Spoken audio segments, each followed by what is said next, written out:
أما بعد فأعوذ بالله من الشيطان الرجيم. بسم الله الرحمن الرحيم.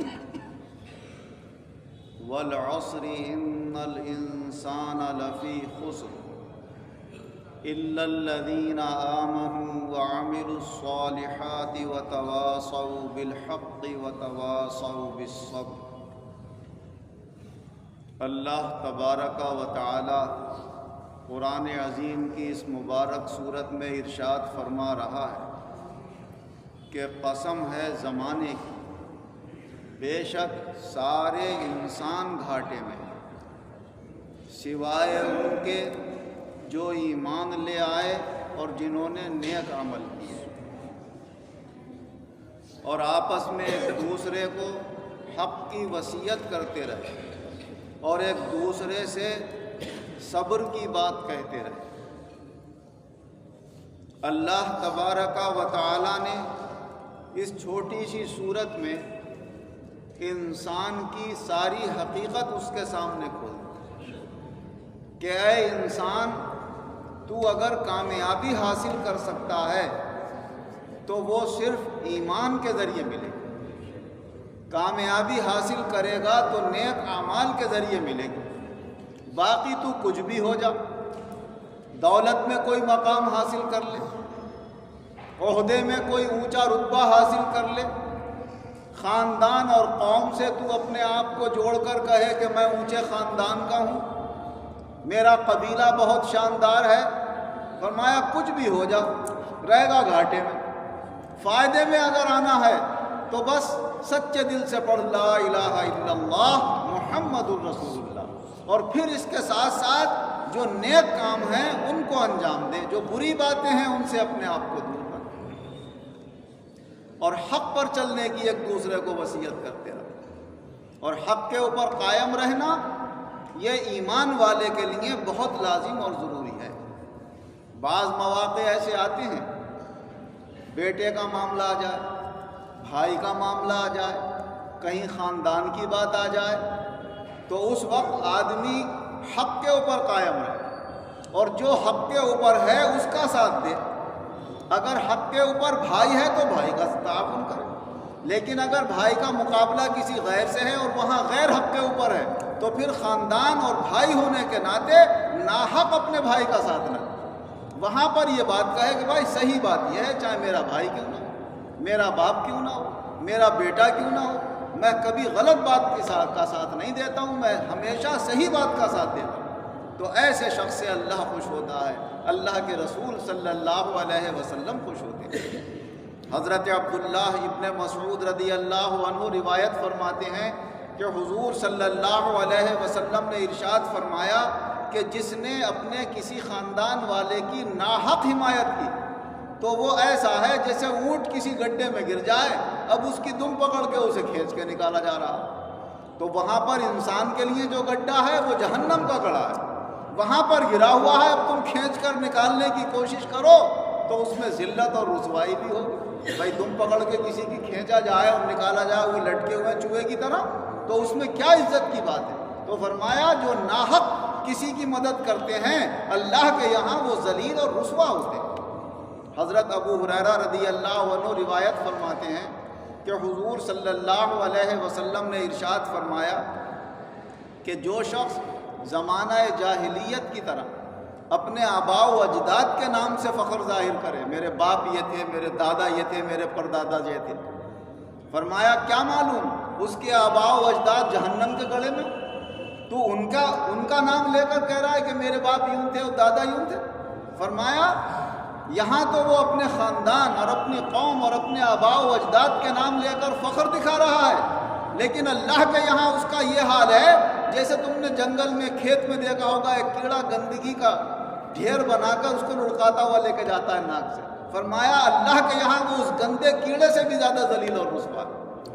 اور حضور صلی اللہ علیہ وسلم نے اس سے آگے ارشاد فرمایا کہ اب کوئی اپنے خاندان اور قبیلے کا نام لے کر فخر ظاہر نہ کرے، نہ کوئی کسی قبیلے سے تعلق رکھتا ہے، اب نہ کسی خاندان سے، یہ صرف پہچان کے لیے ہے۔ اب اگر تمہارا عزت اور تمہارا شرف ہے تو وہ ایمان کی وجہ سے اور تقوی اور پرہیزگاری کی وجہ سے ہے۔ اب انسان بس دو حصوں میں ہے، یا تو مومن اور متقی، یا پھر فاسق و فاجر اور بدکار۔ فرمایا اور انسان کی کوئی حیثیت نہیں ہے، وہ یہ نہ کہے کہ میں یوں ہوں اور میں یوں ہوں۔ اور فرمایا حضور صلی اللہ علیہ وسلم نے کہ میں نے زمانہ جاہلیت کے تمام فخر اپنے پاؤں کے نیچے کر دیے ہیں، تم سب آدم کی اولاد ہو اور سمجھ لو آدم مٹی سے بنے تھے۔ فرمایا اللہ تبارک و تعالیٰ کو تمہاری تواضع اور انکساری پسند ہے، تمہارا تکبر اور گھمنڈ پسند نہیں ہے۔ آج میں مسلم شریف کی حدیث پڑھا رہا تھا تو یہ واقعہ آیا کہ حضور صلی اللہ علیہ وسلم کی کسی بیوی نے حضرت عائشہ رضی اللہ عنہ کے یہاں آپ تشریف فرما تھے، آپ کی کسی بیوی کو خیال آیا کہ آج میں نے اچھا کھانا تیار کیا ہے، لاؤ حضور کے پاس بھیج۔ وہ ایک پیالے میں مٹی کے لے کر ایک خادمہ کے ہاتھ آپ نے وہ کھانا وہاں پر بھیجا۔ حضرت عائشہ رضی اللہ عنہ نے پوچھا کہاں سے لائی ہو؟ انہوں نے حضور کی بیوی کا نام بتایا۔ تو بیویوں میں تو آپس میں کچھ ہوتا ہی ہے، انہیں غیرت آئی، انہوں نے جو ہاتھ مارا ایسے کر کے پیالے پہ، پیالہ دور جا کے گرا، پیالے کے 2 ٹکڑے ہو گئے، کھانا زمین پہ گر گیا۔ حضور صلی اللہ علیہ وسلم اٹھے، مسکرائے، فرمایا بھائی تمہاری ماں کو غیرت آ گئی، اور پھر کھانا اس میں رکھ کے بات انصاف کی گئی۔ چہیتی بیوی ہیں، محبت والی ہیں، فرماتے مجھے سب سے زیادہ اپنی بیویوں میں اگر محبت ہے تو عائشہ سے ہے، مگر محبت ایک طرف ہے، انصاف ایک طرف ہے۔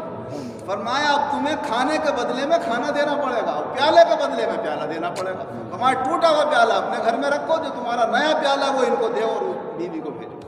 تو معلوم یہ ہوا کہ چاہے چہیتا ہو چاہے محبوب ہو، تمہارے دل کی محبت اپنی جگہ ہے، مگر قانون اور انصاف اپنی جگہ ہے۔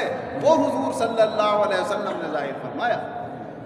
بعض لوگ نہیں سمجھ پاتے اسے، تو کچھ نہ کچھ یا تو بالکل ایمان نہیں ہے ان کا، جو اتنا بڑا عدل پسند ہستی کہ جو اپنے محبوب کی بھی رعایت نہ کرے، وہ اپنے کسی اور رشتہ دار کی رعایت کیا کرے گا قانونی معاملے۔ چنانچہ ایک مرتبہ حضور صلی اللہ علیہ وسلم کے پاس ایک مقدمہ آیا، ایک انصاری شخص آ کر کہنے لگے حضور حضرت زبیر رضی اللہ عنہ کا کھیت پہلے پڑتا ہے، تو جو بول بہتی ہوئی آ رہی ہے پانی کی، انہوں نے اس میں ہڈی لگا کے اپنے کھیت میں پانی لگانا شروع کر دیا۔ ان سے کہہ دیجئے حضور بول کھول دیں اور میرے کھیت تک بھی پانی آ جائے، میں اپنے کھیت میں بھی لگا دوں۔ حضرت زبیر رضی اللہ عنہ بھی تشریف فرمائے، تو حضور صلی اللہ علیہ وسلم نے فرمایا بھائی زبیر جب تمہارے کھیت میں کچھ پانی ہو جائے تو پھر بول کھول دینا، ان کے کھیت میں ہی پانی لگ جائے۔ اب یہ جو پانی ہو جائے تمہارے کھیت میں، یہ اس کو بڑا برا لگا اس شخص کو۔ ہاں بھائی پھپھی ذات بھائی ہیں نا، اس لیے آپ ان کی حمایت میں فیصلہ کریں۔ ارے حضور کو غصہ آ گیا، ہم اتنا ہمدردی کر رہے ہیں، قانون تو یہ کہتا ہے کہ جس کا کھیت پہلے پڑے تو جتنی ضرورت ہے پانی کی، مینڈوں تک پانی بھرنے کا پہلے اسے حق ہے، جب اس کا مینڈوں تک پانی بھر جائے گا تب دوسرے کو دے گا وہ، ورنہ حضور نے تو رعایت کری اس کی۔ فرمایا بھائی جب تمہارا تھوڑا سا پانی لائق ہو جائے کھیت کے تو چھوڑ دینا اس کے لیے، تو وہاں تو رعایت کر رہے ہیں، اور وہ کیا کہہ رہا ہے پھپھی ذات بھائی ہیں نا اس وجہ۔ تو حضور صلی اللہ علیہ وسلم نے فرمایا بھائی یہ تو ہم تمہاری ہمدردی میں فیصلہ کر رہے تھے، قانون تو یہ ہے کہ اے زبیر اب تم مینڈ تک پانی بھرنا پورا، جب تمہارا پورا پانی ہو جائے تب چھوڑنا۔ بھائی یہ قانون چاہتا ہے، انصاف چاہتا ہے، تو اسے انصاف ملنا چاہیے، ہمدردی کا لائق نہیں۔ تو مسلمان ہو کر معلوم ہوا کہ دل میں کچھ نفاق باقی تھا۔ ایسی ہستی گرامی حضور احمد مجتبیٰ حضرت محمد مصطفیٰ صلی اللہ علیہ وسلم پر ایمان رکھتے ہوئے کوئی ذرہ برابر اپنے دل میں خیال لیا؟ تو اللہ تبارک و تعالیٰ نے یہ قرآن پاک کی آیت نازل فرمائی، فَلَا وَرَبِّكَ لَا يُؤْمِنُونَ حَتَّى يُحَكِّمُوكَ فِي مَا شَجَرَ بَيْنَهُمْ ثُمَّ لَا يَجِدُونَ فِي أَنفُسِهِمْ حَرَجًا مِّمَّا قَضَيْتَ وَيُسَلِّمُوا تَسْلِيمًا۔ فرمایا تمہارے رب کی قسم جب تک تم ایمان والے نہیں ہو سکتے، جب تک کہ تم ہمارے رسول کو اپنا فیصلہ کرنے والا بناؤ، تو جو فیصلہ کر دیں سر تسلیم خم کر دینا اور اسے دل سے ماننا، بالکل ذرہ برابر خیال مت لانا۔ فرمایا یہ ناحق تو فیصلہ کرتے ہی نہیں ہیں، وہ تو ہمیشہ حق فیصلہ کرتے ہیں۔ تو حضور نبی اکرم صلی اللہ علیہ وسلم کا مبارک فرمان، قرآن کی آیتیں اور آپ کا یہ عمل ہمیں سبق دے رہا ہے کہ اسلام نے ہمیشہ حق کی طرفداری کا حکم دیا ہے، ناجائز اور بیجا کسی کی حمایت کی اجازت نہیں دی ہے۔ اللہ تبارک و تعالی ہمیشہ ہمیں حق کا حمایتی رکھے اور ہر جگہ پھسلنے سے اللہ ہماری حفاظت فرمائے۔ آمین وآخر دعوانا ان الحمد للہ رب العالمین۔ الحمدللہ رب العالمین والعاقبۃ للمتقین والصلاة والسلام علی خیر خلقہ محمد وآلہ واصحابہ اجمعین۔